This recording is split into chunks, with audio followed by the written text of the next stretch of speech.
सुशांत सिंह राजपूत के परिवार को इंसाफ मिलने की उम्मीद बढ़ गई है। केंद्र सरकार ने सुशांत सिंह राजपूत मामले की सीबीआई से जांच कराने का फैसला कर लिया है। मंगलवार को बिहार सरकार ने सीबीआई जांच की सिफारिश की थी और इसे केंद्र सरकार के पास भेजा था, जिसे केंद्र सरकार ने स्वीकार कर लिया है। केंद्र सरकार ने अधिसूचना भी जारी कर दी है। दरअसल सुशांत सिंह मामले को महाराष्ट्र की उद्धव सरकार जिस तरह से दबाना चाहती थी और मुंबई पुलिस उस पर जिस तरह से लीपापोती कर रही थी, ऐसे में सीबीआई जांच के अलावा दूसरा कोई चारा नहीं था। सीबीआई जांच की जरूरत तब और बढ़ गई जब महाराष्ट्र और मुंबई पुलिस ने बिहार पुलिस से न केवल असहयोग किया बल्कि जांच से रोकने के लिए मनमानी पर उतर आई। सुशांत को इंसाफ दिलाने के लिए रिपब्लिक भारत ने मुहिम चलाई है। उम्मीद है कि सीबीआई जांच होने से सच्चाई सामने आ जाएगी और सच से पर्दा उठेगा।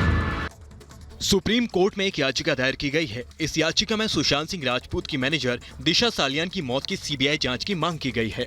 साथ ही कहा गया है कि दिशा और सुशांत सिंह राजपूत की मौत का कोई न कोई कनेक्शन जरूर है। दरअसल 8 जून को दिशा सालियान की मौत हुई थी, जिसके ठीक 6 दिन बाद सुशांत सिंह की मौत की खबर मिली। हालांकि मुंबई पुलिस इसे सिर्फ इत्तेफाक मानती है और दिशा की मौत के पीछे भी स्ट्रेस की वजह बता रही है कि कोई पहचान भी नहीं थी, सिर्फ एक बार मुलाकात हुई थी, लेकिन सोशल मीडिया पे कुछ इस प्रकार का पॉइजनस वो चलाया गया था कि उनको लिंक करने के लिए, और जिसकी वजह से बहुत डिस्ट्रेस थे। शक तब और गहरा जाता है जब मुंबई पुलिस ने बिहार पुलिस से कहा कि दिशा की फाइल गलती से डिलीट हो गई। ऐसे में सवाल उठता है कि क्या फोन कॉल के बाद दिशा की फाइल डिलीट कर दी गई? इन सभी सवालों के जवाब तभी मिलेंगे जब सुशांत सिंह राजपूत की तरह दिशा सालियान की मौत की जांच भी सीबीआई से होगी। सुशांत सिंह राजपूत के आत्महत्या मामले में एक्ट्रेस रिया चक्रवर्ती की मुश्किलें बढ़ गई हैं। प्रवर्तन निदेशालय ने सुशांत की गर्लफ्रेंड रिया चक्रवर्ती को समन भेजा है। रिया चक्रवर्ती को शुक्रवार को ईडी के सामने पेश होना होगा। मनी लॉन्ड्रिंग केस में ईडी रिया से पूछताछ करेगी। ईडी ने रिया के सीए को भी नोटिस भेजा है।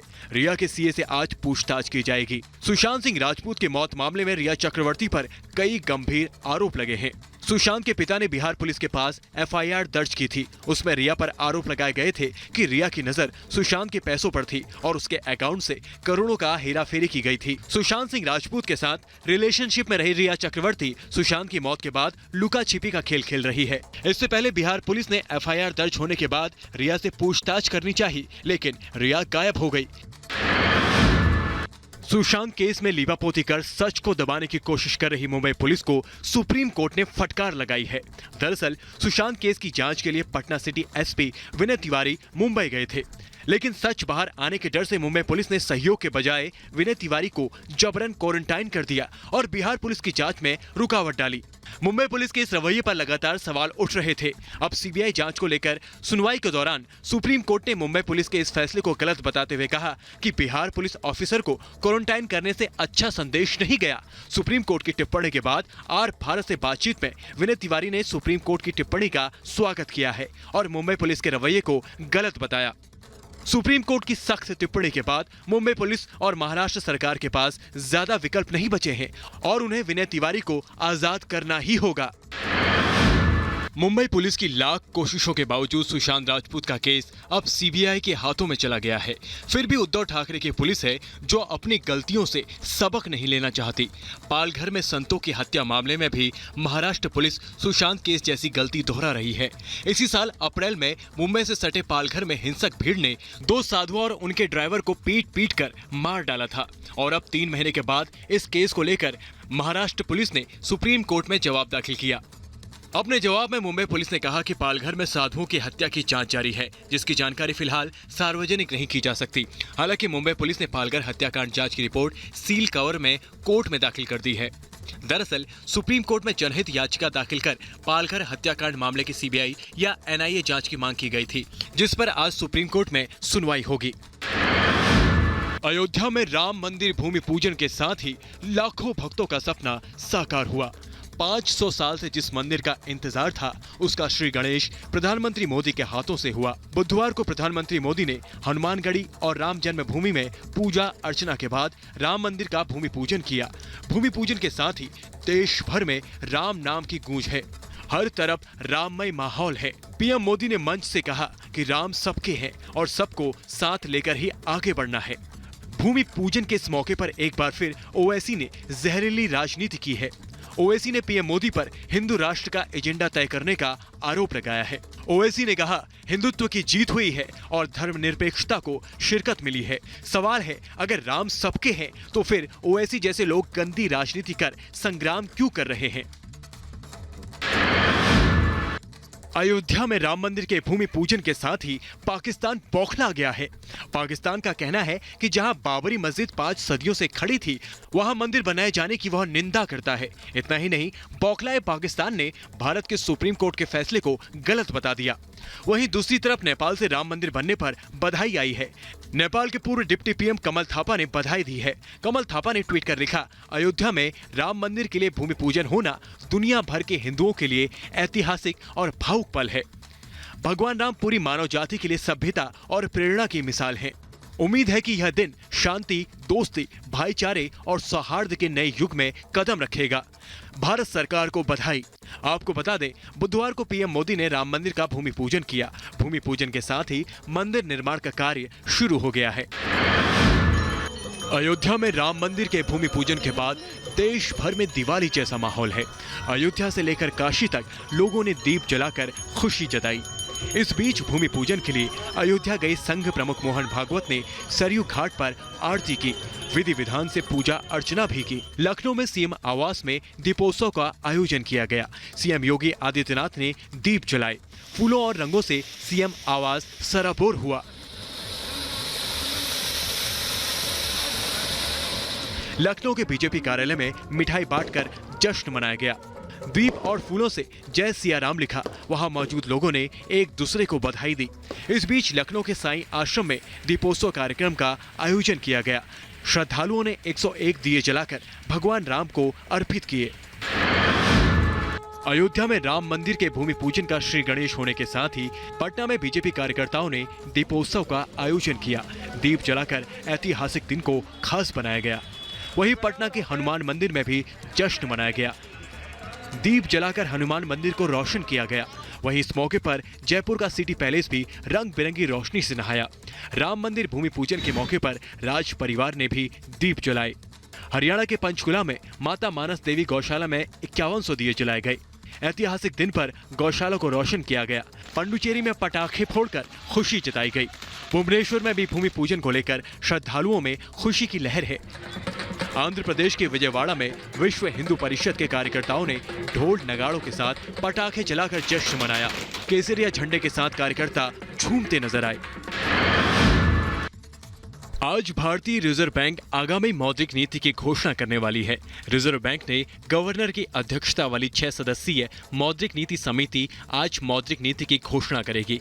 उम्मीद की जा रही है कि अर्थव्यवस्था को पटरी पर लाने के लिए आरबीआई के गवर्नर शक्तिकांत दास कई बड़ी घोषणाएं कर सकते हैं। कोरोना से अर्थव्यवस्था के कई सेक्टर बुरी तरह से प्रभावित हैं। पर्यटन, हॉस्पिटैलिटी, विमान सेवा, निर्माण जैसे कई सेक्टरों को मदद की जरूरत है। सरकार अब इन सेक्टर को राहत देने और अर्थव्यवस्था में तेजी लाने के लिए कोई रास्ता निकालने की कोशिश कर रही है। कई कॉर्पोरेट हाउस का यह मानना है कि सरकार की सहमति के बावजूद बैंक अपने खजाने को खोलने में कंजूसी दिखा रहे हैं, जिसकी वजह से कॉर्पोरेट जगत के हाथ बंधे हुए हैं।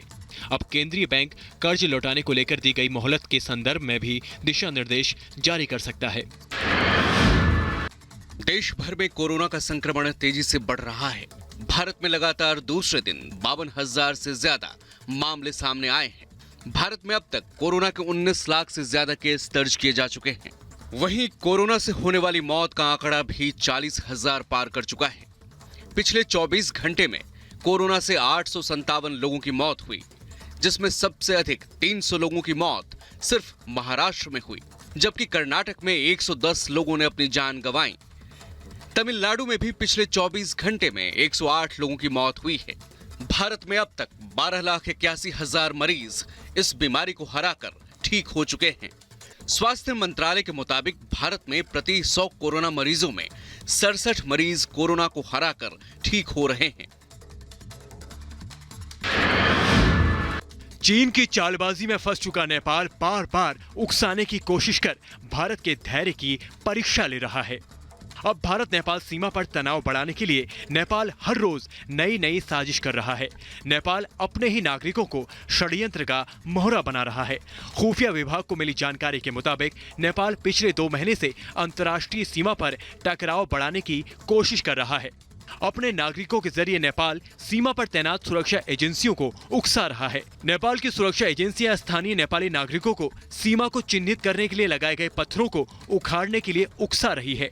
इसके अलावा नो मैंस लैंड यानी भारत और नेपाल सीमा के बीच नेपाली नागरिकों को निर्माण कार्य शुरू करने के लिए कहा जा रहा है।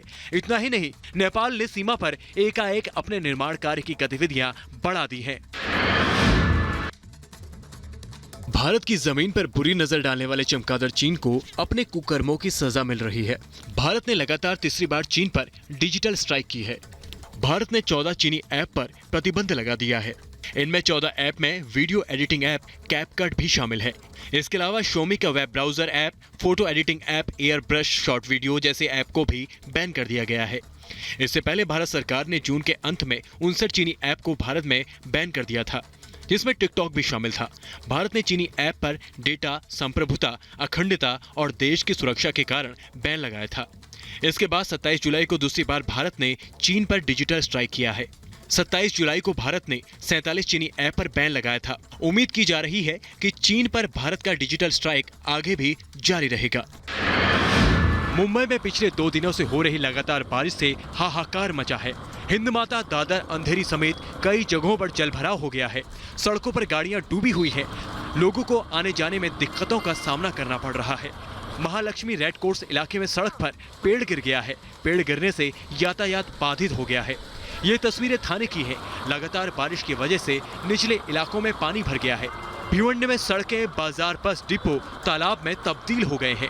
कल्याण नाका पुलिस स्टेशन के पास पानी भर गया है। वहीं महाराष्ट्र के पालघर में भी बारिश का कहर जारी है। निचले इलाकों में पानी भरने से जनजीवन अस्त व्यस्त हो गया है। रेल सेवा ठप हो गई है। हाईवे बंद हो गए हैं। सड़कें डूबी हुई हैं। घरों में कई फुट तक पानी घुस गया है।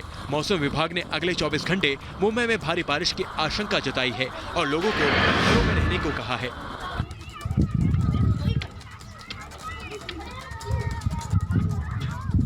राजस्थान में सियासी तूफान का केंद्र बने जैसलमेर में आंधी तूफान से हाहाकार मच गया है। तेज हवाओं के साथ उड़ रही रेगिस्तानी मिट्टी लोगों की राह में बाधक बन गई है। तेज रफ्तार आंधी ने जैसलमेर में जनजीवन को अस्त व्यस्त कर दिया है। जैसलमेर में दिन में अंधेरा छा गया। तेज हवाओं के साथ उड़ रही रेस से हाईवे पर चलने वाले वाहनों की गति थम गई है। जगह जगह पेड़ गिरे हुए हैं। तेज आंधी की वजह से लोगों का घरों से निकलना मुश्किल हो गया है। पाकिस्तान से उठे रेत के बवंडर ने जैसलमेर ही नहीं, पश्चिमी राजस्थान में भी कई जगह तबाही मचा दी है। जगह जगह खंभे गिर गए हैं। कई जगहों पर पेड़ टूट गए हैं।